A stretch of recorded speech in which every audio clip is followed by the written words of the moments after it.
రఘురామయ్య అనసూయ మన్న తన కూతుర్ని ఇదివరలో భాస్కరానికి ఇద్దాం అనుకునేవాడు. కానీ ఆ పిల్లని చేసుకోవడం ఇంట్లో వాళ్ళకి ఎవరికి ఇష్టం లేదు. భాస్కరానికి అసలే గిట్టదు. ఒకే ఊళ్ళో ఉన్న అన్నా చెల్లెళ్లకు రాకపోకలు బంద్ అయ్యాయి. ఇప్పుడైనా కూతురి పెళ్లి కుదిరిందని పిలుపులకొచ్చాడు.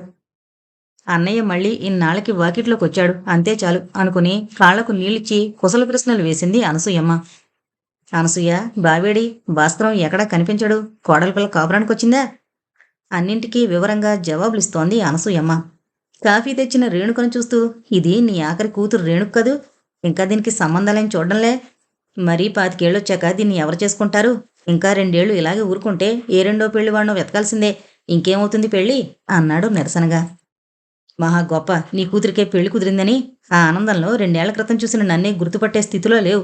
మా నాన్న సంబంధాలు చూడకపోతే నీ పెద్ద కూతురులా ఎవరినో ఒకరిని ప్రేమించి పెళ్లి చేసుకుంటాలే. మా నాన్నకు కాణి ఖర్చు లేకుండా అంది రేణుక. కొన్ని మాటలు సూటిగా మొహం మీదే అనగలదా పిల్ల. తన కూతుర్ని భాస్కరం పెళ్లాడినందుకు ఏనాటి కక్ష కడుపులో పెట్టుకుని మేనకోడల్ని అపహాస్యం చేయబోయి తనే అవమానం పాలయ్యాడు రఘురామయ్య. ఆ, ఎంత మాట అంటున్నావే, చిన్న పెద్ద లేకుండా అంటూ గుడ్లురుమాడు మేనకోడల మీద. ఊరుకోవే, పెద్దవాళ్ళు అలా అనడం తప్పు కదూ అంటూ మందలించింది అనసూయమ్మ. అలా అనడం తప్పని ఇంకెప్పుడు అనద్దని మావయ్యకి చెప్పు. నన్నంటే నేను ఊరుకుంటానా మరి అంటూ మూతి ముడుచుకుంది రేణుక. అనసూయమ్మ కోడల్ని పిలిచి అన్నగారికి చూపిస్తూ, ఇది నా కోడలు శ్రీదేవి. కాపురానికొచ్చి 6 నెలలైంది. ఈయన మా అన్నయ్య. వాళ్ళమ్మాయి పెళ్లి కుదిరిందని పిలుపులకొచ్చాడు. నమస్కారం చేసింది శ్రీదేవి. ఈ అమ్మాయినా? ఏమాత్రం కట్నమిచ్చారు అన్నాడు పరీక్షగా చూస్తూ. 10,000 ఇచ్చారు. ఏదో కథలో గీదలో రాస్తుందట. శ్రీదేవిని ఈర్షగా చూస్తూ అన్నాడు. అవునన్నయ్య, కథలు నవళ్ళు ఇంకా ఏంటో బోల్డు రాసింది. ఇంకా ఏంటేంటో రాస్తోంది. ఒక సినిమాకు మాటలు కూడా రాసింది. మొన్ననే సినిమా వాళ్ళు అది రాసిన నవల సినిమా తీస్తామని 12,000 ఇచ్చి కొనుక్కున్నారు అంటూ ఉత్సాహంగా కోడలి ఘనత 1కి 4 సార్లు వినిపించింది. ఇంతలో కాంతారావు రావడంతో అందర్నీ పెళ్లికి తప్పకుండా రమ్మని పిలిచి వెళ్ళిపోయాడు రఘురామయ్య. అనసూయమ్మకు పుట్టింటి వాళ్ళంటే అంతులేని అభిమానం. కుడుము చేతికిస్తే పండగే. ఊళ్ళో పెళ్లికని అందరం వెళదామంది. భాస్కరం తను శ్రీదేవి రామని చెప్పేశాడు. తన కోడలు పెద్ద రచయిత్రి అని, దాని నవల సినిమా తీస్తున్నారని తన పుట్టింటి వారికి బంధువులకు ఘనంగా పరిచయం చేయాలని ఉవ్విళ్ళూరుతోంది. కానీ భాస్కరం అలా అనడంతో నిరుత్సాహపడింది. శ్రీదేవి కూడా మొదట్లో రానని అంది. అక్కడ ప్రతి వాళ్ళు తను రచయిత్రి అని తెలియగానే తలనొప్పిని తెప్పించే తలతిక్క ప్రశ్నలు వేస్తారు. ఆడ మగ అంతా వింత జంతువును చూసినట్లు చూస్తారు. అందుకే రానంది. అనసూయమ్మ కాదు కూడదని పట్టుబట్టడంతో భాస్కరం తను రాకుండా శ్రీదేవిని మాత్రం వెళ్ళమన్నాడు. అయిష్టంగానే బయలుదేరింది అత్తగారి వెంట. పెళ్లిలో అనసూయమ్మ కోడల గురించి అనుకున్న దానికంటే ఎక్కువే ప్రచారం చేసింది. అందరూ తనను ప్రశ్నలతో వేధిస్తుంటే విసుగెత్తింది శ్రీదేవికి. ఆమె ఏమైనా అనుకుంటుందన్న ఆలోచన కూడా లేకుండా కొంతమంది మరీ గుంపుగా మూగిపోయారు. మరీ పిచ్చున్నవాళ్లు ఆటోగ్రాఫుల కోసం ఎగబడ్డారు. సరిగ్గా ముహూర్తం టైం దగ్గర వచ్చేసరికి రఘురామయ్య గారు వియ్యంకుడు గొడవ పడ్డారు. అడిగినంత కట్నమిస్తానని టైంకి ఇవ్వకపోవడం వల్ల పెళ్లి ఆగిపోయింది. వాళ్ళు వీళ్ళు నానా మాటలనుకుని కొట్టుకోవడానికి సిద్ధపడ్డారు. ముహూర్తం టైం దాటిపోయింది. అత్తగారికి చెప్పి ఇంటికొచ్చేసింది శ్రీదేవి. శ్రీదేవికి కొన్ని బలహీనతలున్నాయి. చుట్టుపక్కల కానీ, బజార్లో కానీ, సినిమాలో కానీ ఎక్కడైనా ఏ సంఘటన చూసినా దానికి మరికొంత కల్పన చేసి కథలల్లే అలవాటుంది. ఆనాటి సంఘటన ఆధారంగా ఒక నవల రాసింది. అచ్చవగానే అంతా బాగుందని మెచ్చుకున్నారు. తెలిసిన వాళ్ళింటికి పేరంటానికి వెళ్లిన వదినా మరదళ్ళు తిరిగొచ్చేసరికి రఘురామయ్య భార్య పెద్ద పెద్ద కేకలు వేస్తోంది. తల ఉంచుకుని తల్లి కొడుకులు ఎదురుగా ముద్దాయిల్లా నిల్చున్నారు. సరాసరి గదిలోకి వెళ్లి బట్టలు మార్చుకుని తిరిగొచ్చింది శ్రీదేవి. ఏం మహాతల్లి, మమ్మల్ని ఇలా బ్రతకనీవా? అసలే జరిగిన దానికి సిగ్గుపడి అలో లక్షణ అని ఇంట్లో మగ్గిపోయి మేము అగోరిస్తున్నాం. మమ్మల్ని మా పరువుని బజారపాలు చేయాలని కంకణం కట్టుకున్నావా? నువ్వు మాత్రం ఆడదానివి కాదు. సాటి ఆడదాని మీద కథలు రాయడానికి నీకు సిగ్గులేదు? మహా రచయిత్రి నేను బయలుదేరావు మమ్మల్ని ఉద్ధరించడానికి. మొదట్నుంచి ఆడపడుచుతో పడ్డాను. ఈనాటికి ఆవిడగారి కోడలతో కూడా పడాల్సొచ్చింది. ఇదంతా మా కర్మ అంది గట్టిగా నుదురు కొట్టుకుంటూ. శ్రీదేవి భర్త వంక అత్తగారి వంక చూసింది. ఇద్దరూ మాట్లాడకుండా తప్పు కోడల్దే అన్నట్టు మౌనం వహించారు. శ్రీదేవికి అసలు విషయమేంటో బోధపడలేదు. ఏంటండి, ఏం జరిగింది? మీరింతంత కేకలు పెట్టాల్సిన అవసరం ఏమిటి? ఇంకా ఏం తెలియనట్లు బుల్లి పాపాయివి. మా అమ్మాయి పెళ్లి పీటల మీద చెడిపోతే మాత్రం ఇట్లా కథలు రాసి నలుగురిలో మమ్మల్ని అవమానం చేస్తావా అంది. నేను రచయిత్రిని, నా ఇష్టం వచ్చిన కథలు రాస్తాను. అవన్నీ మీ గురించి అని ఎందుకు అనుకోవాలి? దేశంలో కట్నాలివ్వక పీటల మీద చెడిపోయిన పెళ్ళిళ్ళు లక్షలున్నాయి. అవన్నీ మీ గురించినవేనా? ఈ రోజంటే అది మీ కథే అంటున్నారు. నేను పెళ్లి కాకముందు ఈ సంఘటన మీద 3, 4 నవలలు రాశాను. అప్పుడు ఎవరి మీద రాశానంటారు? అంది తీక్షణంగా చూస్తూ. ఇది వరకటి సంగతి నాకెందుకు? కానీ మా అమ్మాయి పెళ్లి అచ్చం ఎలా తప్పిపోయిందో అలాగే రాశావు అంది కొంచెం నోరు తగ్గించి. మీకు నోరుంటే మీ ఇంట్లో, కానీ మా ఇంట్లో కాదు. ఇప్పటికి నేను చూసిన పెళ్లిళ్లలో 3 చోట్ల ఇలాగే తప్పిపోయాయి. అంత అచ్చంగా వాళ్ళలాగే మీ అమ్మాయి పెళ్లి ఎందుకు తప్పిపోవాలి? ఇంకెప్పుడు ఇలాంటి వంకలతో పోట్లాడడానికి రాకండి. ఈ విషయం మాకొక్కళ్ళకే కాదు తెలిసింది. పెళ్లికొచ్చిన ప్రతి వాళ్ళకు తెలిసింది. మీరు కట్నం సరిగ్గా ఇవ్వక పెళ్ళాకపోతే తప్పు నాదా? అంది కోపంగా. రేపు నీ ఆడబిడ్డ పెళ్లి ఏమాత్రం చేస్తావో చూస్తానుగా అంది నిరసనగా. మీరు చేసిన దానికంటే బాగానే చేస్తాం. ముందు మీ సంగతి చూసుకోండి. మా ఆడబిడ్డ పెళ్లి సంగతి చూడ్డానికి మా వాళ్ళున్నారు అంది విసురుగా. ఆవిడింకా ఏదేదో సణిగింది, కానీ అవన్నీ పట్టించుకోలేదు శ్రీదేవి. ఆవిడ వెళ్ళిపోయింది. వాళ్ళ పిల్ల పెళ్లి ఆగిపోయి వాళ్ళు బాధపడుతుంటే నువ్వు దాని మీద కథ రాయడమెందుకు? ఇలా మా పుట్టింటి వాళ్ళని ఎత్తి చూపించేందుకు ఎన్ని గుండెలు నీకు? అంటూ కోడల మీద యుద్ధం లంకించుకుంది అనసూయమ్మ. శ్రీదేవికి ఆ మాటలతో ఒళ్ళు మండిపోయింది. పెట్టిపోతలు, అభిమానాలు లేవు. 3 సంవత్సరాలుగా మాటలు కూడా లేవు. అలాంటి వాళ్ళని వెనకేసుకొస్తోంది అత్తగారు. శ్రీదేవి గట్టిగానే జవాబిచ్చింది. కాసేపు అత్తాకోడళ్ళు కీచులాడుకున్నారు. అసలే కాలేజీ గొడవ వల్ల తలనొప్పితో ఇంటికొచ్చిన భాస్కరం మేనమామ భార్య చేసిన గొడవకే విసిగిపోయాడు. మళ్ళీ అత్తాకోడళ్ళు యుద్ధం. దాంతో తిక్కరేగింది అతనికి. వాళ్ళు ఏడుపేదో వాళ్ళు ఏడుస్తుంటే నీకిదేం బుద్ధి? ఇక నుంచి ఒళ్ళు దగ్గర పెట్టుకుని రాసుకో. ఇలాంటి పిచ్చి పిచ్చి వేషాలు వేసి వాళ్ళ గురించి వీళ్ళ గురించి వెధవ కథలు రాయకు అన్నాడు తీవ్రంగా, తొలిసారిగా భార్య మీద కోపంతో. శ్రీదేవికి మొదటిసారిగా భరత మీద పీక నులిమేయాలన్నంత కోపం ముంచుకొచ్చింది. కానీ బలవంతంగా నిగ్రహించుకుంది. 2 చేతులు కలిపితే చప్పట్లు. శ్రీదేవి నవలలు 6 పబ్లిష్ అయ్యాయి. వచ్చిన డబ్బుతో ఇంట్లో అందరికీ మంచి బట్టలు తెచ్చింది. అనసూయమ్మ మూలుగుతూనే నాకెందుకు అంటూనే తీసుకుంది. భాస్కరం ఏం అనలేదు. ఒక ప్రముఖ పత్రికా ఎడిటర్ ప్రశ్నలు సమాధానాలు శీర్షిక నిర్వహించమని అడగడానికి శ్రీదేవి ఇంటికొచ్చాడు. ఆ రోజు సెలవు కావడంతో భాస్కరం శ్రీదేవి హాల్లో కూర్చుని కబుర్లు చెప్పుకుంటున్నారు. ఆ సమయంలో వచ్చిన ఎడిటర్ ఎంతవరకు శ్రీదేవిని గురించి, ఆమె రచనల గురించి అడుగుతాడే కాని పక్కనున్న భాస్కరంతో ఒక్క మాట కూడా మాట్లాడలేదు. ఈ సంఘటనతో భాస్కర్ మనసు చాలా బాధపడింది.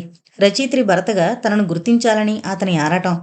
ఇది గ్రహించిన శ్రీదేవి ఎడిటర్ వెళ్ళిపోయాక భరతతో అంది. కొందరంతే. పక్కన భరతున్నా మాట్లాడరు. అయినా మిమ్మల్ని ఒక రచయిత్రి భర్తగా చెప్పుకునే కంటే ఒక లెక్చరర్ భార్యగా నన్ను చెప్పుకోవడమే నాకిష్టం అంది శ్రీదేవి. భాస్కర్ మనసు సంతోషంతో పొంగిపోయింది భార్య మాటలకు. ఉమాపతి కూతుర్ని చూడ్డానికొచ్చి 10 రోజులుంచుకుని పంపిస్తానని తీసుకుని వెళ్ళాడు. రోజులు గడిచిపోతున్నాయి. రేణుక పెళ్లి కుదిరింది. వెంటనే రమ్మని ఇచ్చిన టెలిగ్రామ్ చూసుకుని బయలుదేరొచ్చింది శ్రీదేవి. పుట్టింట్లో ఉన్నన్నాళ్ళు ఆమెకు మనశ్శాంతి అనిపించింది. రేణుక పెళ్లి కట్నాల దగ్గర ఊగిసలాడుతోంది. అబ్బాయి ఆర్టీసీలో పనిచేస్తున్నాడు. కట్నం 10,000 అడిగారు. కాంతారావు 6,000 కంటే పైన కానీ కూడా ఎక్కువ ఇవ్వలేనని చెప్పేశారు. ఎవరి కష్టమైతే పుచ్చుకోవడం తేలిక, మళ్ళీ ఇవ్వాలంటే కష్టం. 6,000 కట్నం ఇస్తే పై ఖర్చుకు 4,000 అప్పు చేయాలి. భాస్కరం జీతం తన పెన్షను కలిపితేనే ఇల్లు గడవడం అంతంత మాత్రంగా ఉంది అనుకున్నారు కాంతారావు. ఎలాగోలా అప్పైనా చేసి దాన్ని పెళ్లి చేయండి. అప్పుడే 24వ ఏడు కూడా వస్తోంది. ఇక నలుగురు ముఖాన ఉమ్మేస్తారు. మీరు ఏం పాట్లు పడతారో నాకు అనవసరం. దానికి సంబంధమే ఖాయం చేయండి అంటూ గోల చేసింది అనసూయమ్మ. ఆ మాటే రాత్రి భార్యతో చర్చించాడు భాస్కరం. కట్నం 10,000 అడిగారంటే పై ఖర్చుకు 4,000 అవుతాయి. నాన్న దగ్గర ఉంది 6,000 మాత్రమే. ఇంకా 8-9,000 అప్పు తెస్తే కానీ అవసరం గడవదు. దానికి ప్రతి నెల వడ్డీ కట్టాలి. నా జీతం, నాన్న పెన్షను ఇంటి ఖర్చులకే చాలడం లేదు. దీని పెళ్ళసలు చేయలేమేమో అన్నాడు దిగులుగా. కొద్దిసేపు ఆలోచించిన మీదట ఏదో స్థిర నిశ్చయానికొచ్చింది శ్రీదేవి. పోనీ ఆ కట్నం డబ్బు 10,000 నేనిస్తాను. ఆ 6,000 పై ఖర్చు పెట్టి పెళ్లి జరిపిస్తే సరి అంది. నీ డబ్బా అన్నాడు అనుమానంగా. నా డబ్బు మీ డబ్బు అని తేడాలేంటండి? ఇద్దరం ఒకటైనప్పుడు ఇంటి పరువు మర్యాదలు నిలబెట్టాల్సిన బాధ్యత మీతో పాటు నాకు మాత్రం లేదా? అందుకే వేరే ఆలోచించకుండా ఈ డబ్బు తీసుకోండి. మన మామగారికి నచ్చ చెప్పండి. వేరే అప్పు తెచ్చినా అది మీరే తీర్చాలిగా. అవసరానికి వాడుకోకుండా బ్యాంకులో పెట్టుకుని కూర్చుంటే మాత్రం ఉపయోగం ఏముంది అంది శ్రీదేవి. భాస్కరానికి అలా భార్య డబ్బు తీసుకోవడం అయిష్టంగానే ఉంది. కానీ మరో మార్గం ఏదీ కనిపించడం లేదు. చివరకు ఒప్పుకోక తప్పలేదు. దేవి, నీ మనసెంత మంచిది. ఆడవాళ్ళకి డబ్బు నగలు అంటే ఆశ అంటారు. నువ్వు మాత్రం ఆడబిడ్డ కోసం నీ కష్టార్జితమైన డబ్బును త్యాగం చేస్తున్నావు అన్నాడు ప్రేమగా భార్య వంక చూస్తూ. అలా అని నన్ను ఆకాశానికి ఎత్తేయకండి. జీవితాంతం ఇలా హాయిగా బ్రతికితే చాలు, కలతలు లేకుండా అంది శ్రీదేవి. అనసూయమ్మ ఈ విషయం విని సంతోషించింది. కోడలి దొడ్డగుణానికి అబ్బురు పడింది. కాంతారావు ఆడపిల్ల సొమ్ము తీసుకోవడమా అని అనుమానించారు. కానీ చివరకు తీసుకోక తప్పలేదు. క్షణాల మీద పెళ్లి ముహూర్తం పెట్టారు.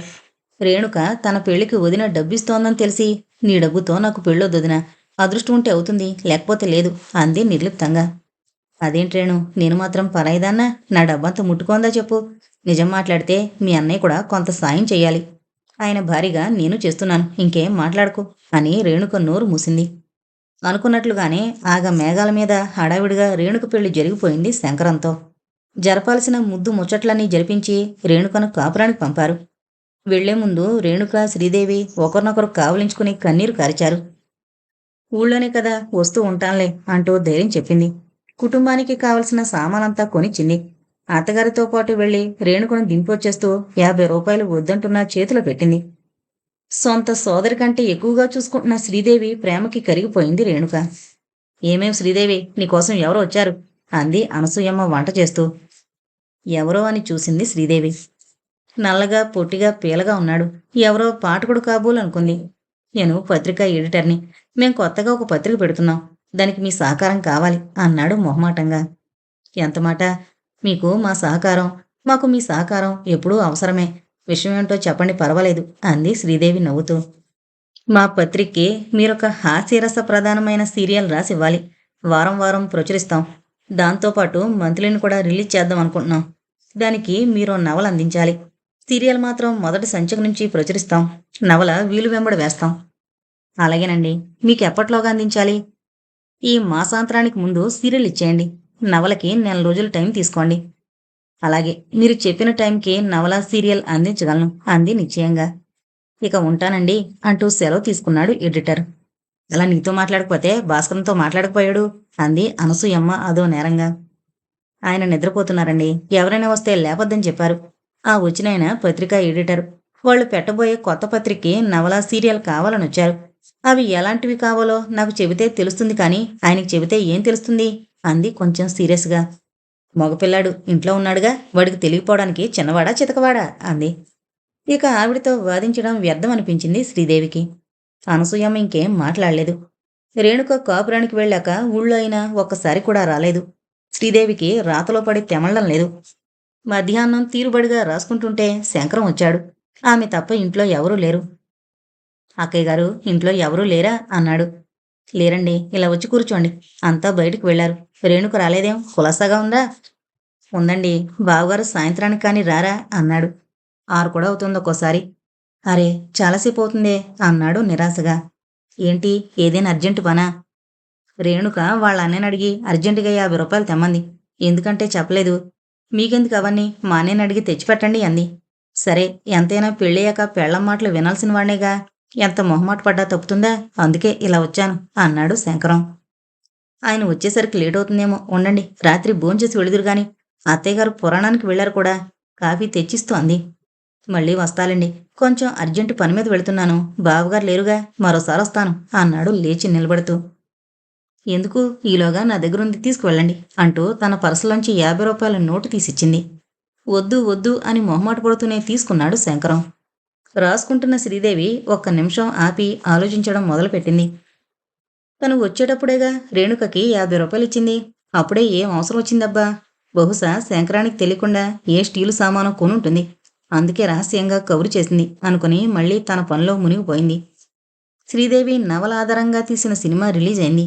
ఇంట్లో వాళ్లంతా బయలుదేరారు. భాస్కరం శ్రీదేవి సలహా మీద శంకరానికి, రేణుకకి కూడా రిజర్వేషన్ చేయించాడు. 4 వచ్చేమని వాళ్లకు కబురు చేశారు. 4:30 అయినా రాకపోవడంతో శంకరం వాళ్ళింటికి బయలుదేరింది శ్రీదేవి. ఇల్లు తాళం వేసింది. ఎక్కడికి వెళ్లారు చెప్పమా? వస్తామని చెప్పు కూడా ఇలా రాకుండా వెళ్లారంటే ఏదో అర్జెంటు వ్యవహారమే ఉండాలి. పోనీ చుట్టుపక్కల వాళ్ళని అడుగుదామంటే శంకరం ఇల్లు దూరంగా విసిరేసినట్లు ఒక మూలగా ఉంటుంది. ఇంటిపక్క ఇటు అటు ఖాళీ స్థలాలు కావడంతో ఎవరికీ తెలుసుండదు అనుకుని తిరిగి సినిమా హాలుకి వెళ్ళిపోయింది శ్రీదేవి. సినిమా చాలా బాగా తీశారు. కథా వస్తువు 3 అంతులకు పైగానే ఉపయోగించుకున్నారు. మార్పులు చేర్పులు తక్కువగానే ఉన్నాయి. చిత్రానికి మాత్రం అమరజ్యోతి అని పేరు పెట్టారు. జనం విరగబడిపోతున్నారు. మొదటి 3 రోజులు 5 ఆటలు వేశారు. అయినా జనం నేల ఈన్నట్లు వస్తూనే ఉన్నారు. సినిమా చూస్తున్నంతసేపు ఎంతో జాగ్రత్తగా డైలాగ్స్ అన్నీ వింది శ్రీదేవి. కొన్ని కొన్ని డైలాగ్స్ వస్తుంటే జనం ఎక్సలెంట్, మార్వలస్ అంటూ గట్టిగా అరిచేస్తున్నారు. మొత్తానికి చిత్రం మీద మంచి టాక్ వచ్చింది. దీనికంతటికీ రచయిత్రి నవలే ఆధారం. వీళ్ళ ప్రతిభేమీ కాదు అనుకున్నారు చాలామంది. అమరజ్యోతి చిత్రానికి అవార్డు లభించింది. తను రాసిన నవల మంచి చిత్రరూపం పొంది అందరి ఆదరాభిమానాలకు లోనై అవార్డు పొందిందంటే ఆనందం పట్టలేకపోయింది శ్రీదేవి. ఇక భాస్కరానికి అసలు ఒళ్ళు తెలియడం లేదు. కాలేజీలో లెక్చరర్లు, స్టూడెంట్సు మేం 10 సార్లు చూసాం, మేం 5 సార్లు చూసాం, ఎక్కడా విసుగు కలగకుండా చక్కని సంభాషణలతో, శృతిమించని హాస్యంతో చాలా బావుంది అంటూ మెచ్చుకున్నారు. అన్ని పత్రికల వారు ఆమె రాసిన మూల కథని పొగిడారు.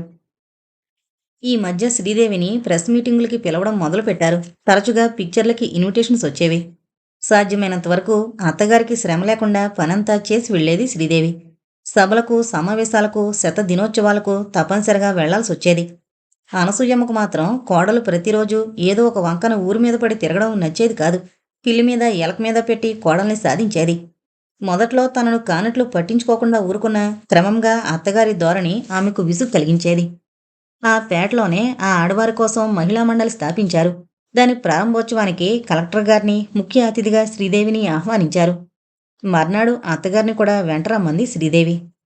ఒంటికై సొంటుకొమ్ముల్లాగా మనిద్దరమే కాకపోతే వాణ్ణి కూడా రమ్మనకపోయావా? ఇవాళ కాలేజీ సెలవు పెట్టేవాడు అంది అనసూయమ్మ.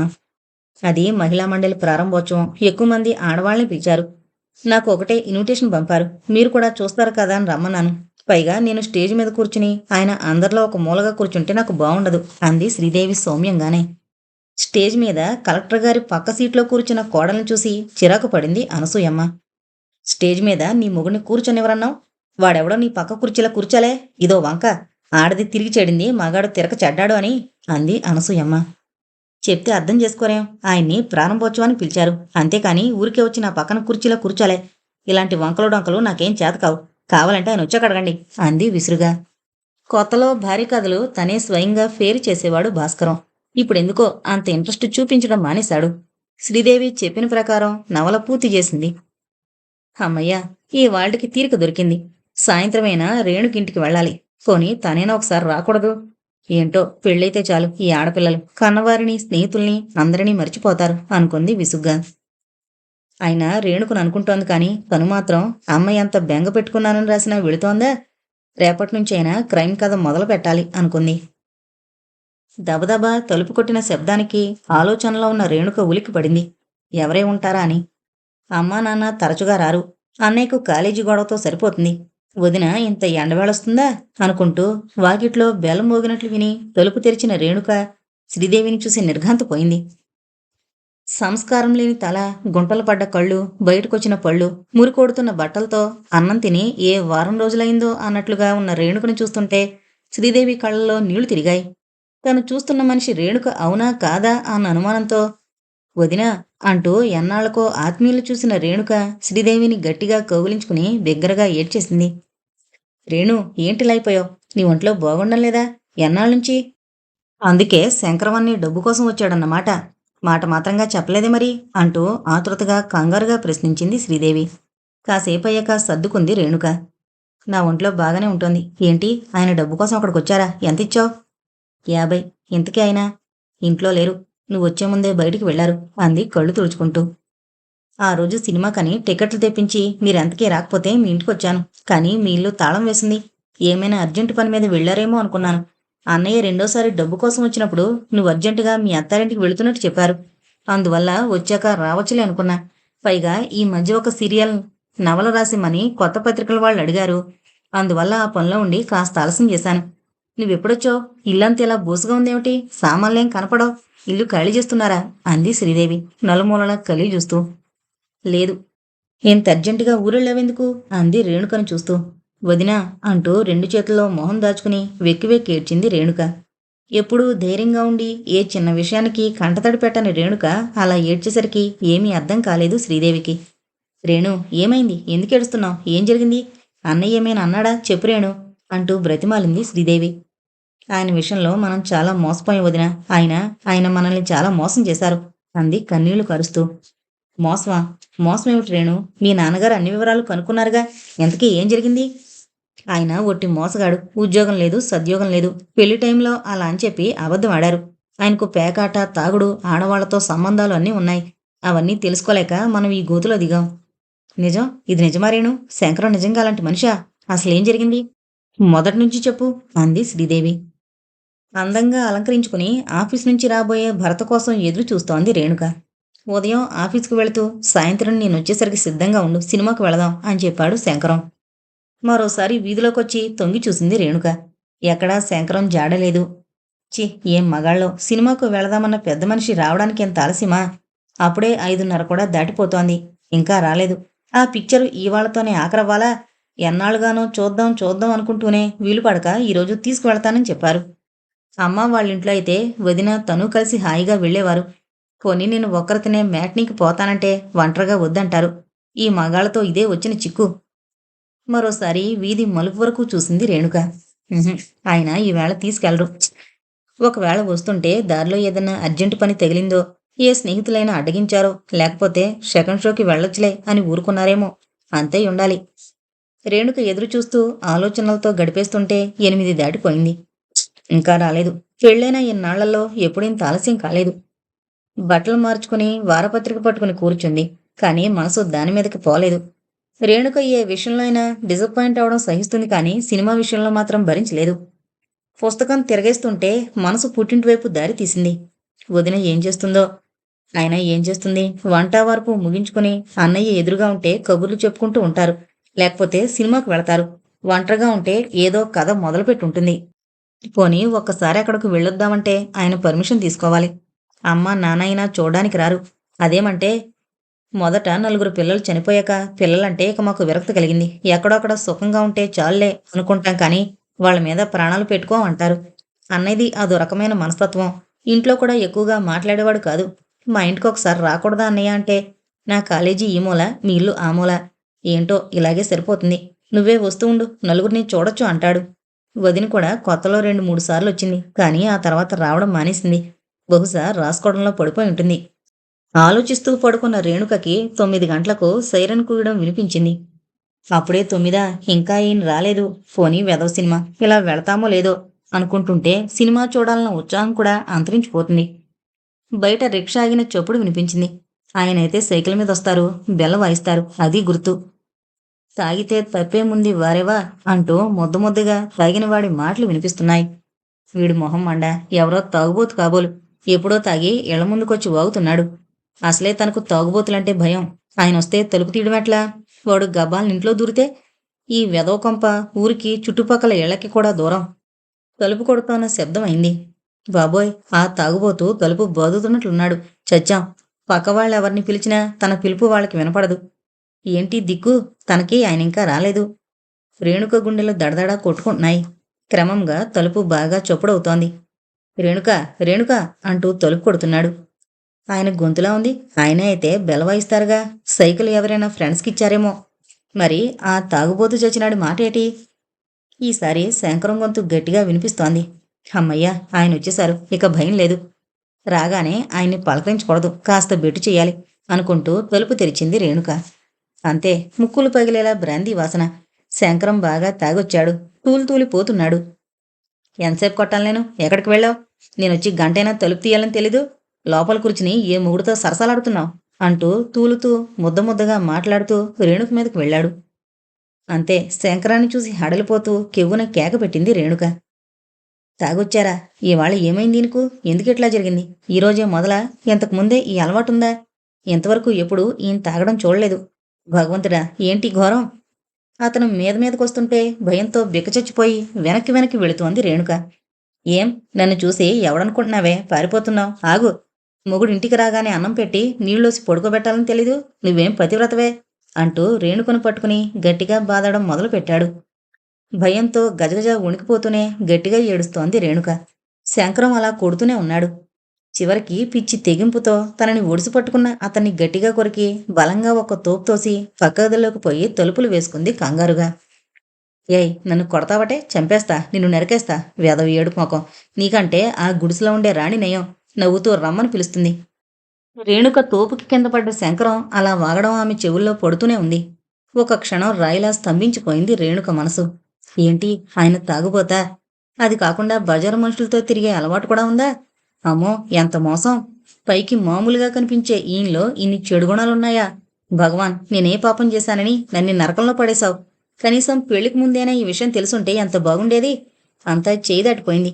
మేడుపండు మనిషికి బానిసైపోయింది. ఈ విషయం వాళ్ళ అమ్మా నాన్నకు కూడా తెలీదా? తెలిసి ఇలా నటిస్తున్నారా? నాన్న ఈయన మంచి చెడ్డలు విచారించలేదు. వాళ్ళు చెప్పింది నమ్మారు. వదిన కష్టార్జితం 10,000 ఒక తాగుబోతు చేతిలోకి వెళ్ళాయి. తను ఎక్కడో ఇలా జరిగాయి అలా జరిగాయి అంటుంటే వింది, కానీ చివరికి తన జీవితమే ఇలా నాశనం అవుతుందని అనుకోలేదు. ఇలా తాగుబోతూ వ్యభిచారి అయిన భర్తతో ఎలా కాపురం చేయడం?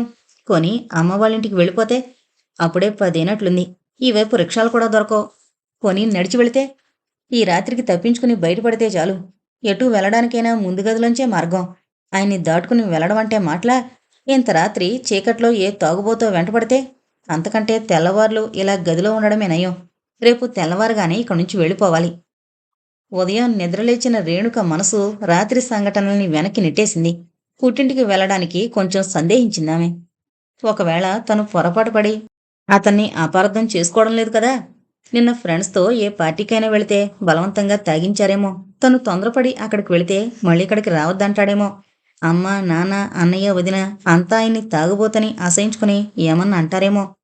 ఆ మాటలకి ఆయనకి కోపం వచ్చి, నువ్వు మీ ఇంట్లోనే ఉండు, నా దగ్గరికి రావద్దంటే తనేం చెయ్యాలి? మొన్నటిదాకా పెళ్లి కాకుండా ఎలాగూ పడుంది. పాపం వదిన డబ్బు నా కోసం ఖర్చు పెట్టి పెళ్లి చేస్తే మళ్ళీ వెళ్ళి వాళ్ళ నెత్తినెక్కడమా? కాని ఏం జరుగుతుందో చూద్దాం అని తాత్కాలికంగా తన ప్రయాణాన్ని వాయిదా వేసుకుంది. 8 కొట్టాక లేచాడు శంకరం. రేణుకేం మాట్లాడలేదు. యథాప్రకారం వంట చేసి భోజనానికి వస్తాడేమోనని ఎదురు చూసింది. 10 గంటలు కావస్తోన్నా ఆలోచిస్తూ పడుకున్నాడే కాని లేచే ఛాయలేం కనిపించలేదు. ఏమండి, వంటయింది, లేచి స్నానం చేయండి, వడ్డించేస్తాను అంది నెమ్మదిగా తల ఉంచుకుని. ఒకసారి రేణుకు వంక చూసి, అక్కర్లేదు అన్నాడు గట్టిగా. ఏంటలా ఉన్నారు? రాత్రి ఏ పరిస్థితుల్లో ఇంటికొచ్చారో మీకు తెలుసా? నాకు భలే భయం వేసింది. ఒళ్ళు తెలియకుండా ఏంటేంటో మాట్లాడారు. అసలు రాత్రి ఎందుకు తాగాల్సొచ్చింది? నోర్మి, నా ఇష్టం, నేను తాగుతాను, తందనాలాడతాను. నువ్వెవరు అడగడానికి? నోరు మూసుకుని కుక్కిన పేన్ల పడుండు అన్నాడు కర్కశంగా. అదేంటండి, మీరు తాగొస్తే ఎందుకు తాగారు అని అడిగే అధికారం నాకు లేదా? శుభ్రంగా ఉద్యోగం చేసుకుని 400 తెచ్చుకునే మీరు హాయిగా బతకుండా ఎందుకండి ఇలాంటి చెడు అలవాట్లకు లోనయ్యారు? అంది గద్గద స్వరంతో. ఉద్యోగం 400? ఇంకెక్కడుద్యోగం అంటూ నవ్వాడు శంకరం. అంటే నాకే ఉద్యోగం లేదు, ఇదే ఉద్యోగం అన్నాడు సాధారణంగా. మరి పెళ్లికి ముందు మీరు ఆర్టీసీలో చేస్తున్నట్లు చెప్పారు.